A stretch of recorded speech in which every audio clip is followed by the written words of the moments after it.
আসসালামু আলাইকুম। তৈরি হয়ে গেল যশোরের বিখ্যাত ছোলা গুড়।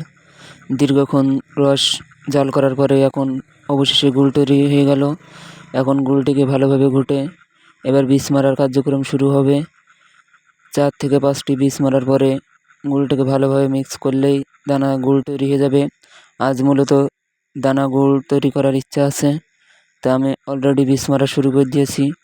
আমার হাতে যেটি দেখতে পাচ্ছেন এটা হলো খেজুরের লাঠি। এটা আমাদের অঞ্চলে ঝাঁকি বলা হয়। এটা দিয়েই মূলত বীজ মারার কার্যক্রম করি। বীজ মারা হয়, অনেকেই বলতে পারেন বীজ মারা কি? আমার হাতে যেভাবে দেখতে পাচ্ছেন ঘষছি, এটাকে ঘষে একেবারেই ঝুরো ঝুরো চকলেট আকারে করতে হবে। ওটাকেই মূলত বীজ মারা বলা হয়। যত ভালো বীজ মারাবে ততই গুড়ের কোয়ালিটি ভালো হবে। আমাদের যশোরের রসগুড় সারা বাংলাদেশে বেশ বিখ্যাত।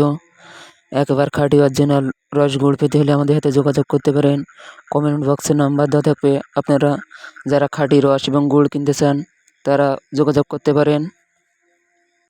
আমাদের কাছ থেকে আপনি একেবারে পিওর খাঁটি অরিজিনাল রস এবং গুড় খুব কম মূল্যে পেয়ে যাবেন। তা আমি এখন মূলত বীজ মারার কার্যক্রম করছি। বীজ মারার পরে গুড়টাকে ভালোভাবে ঘুটলেই ইনশাল্লাহ দানা দানা তৈরি হয়ে যাবে। তো যারা চাচ্ছেন অরিজিনাল খাঁটি খেজুরের রস গুড়, তারা আমাদের সাথে যোগাযোগ করতে পারেন। এখন মূলত গুড়টাকে ঘোটা হচ্ছে। এবার যত ঘোটা হবে ততই গুড়ের কোয়ালিটি ভালো হবে এবং খুব দ্রুতই দানা দানা পড়বে। তা যারা আমাদের কাছে গুড় নিয়ে ক্রয় করবেন তারা অবশ্যই যোগাযোগ করবেন। সবাই ভালো থাকবেন। আসসালামু আলাইকুম।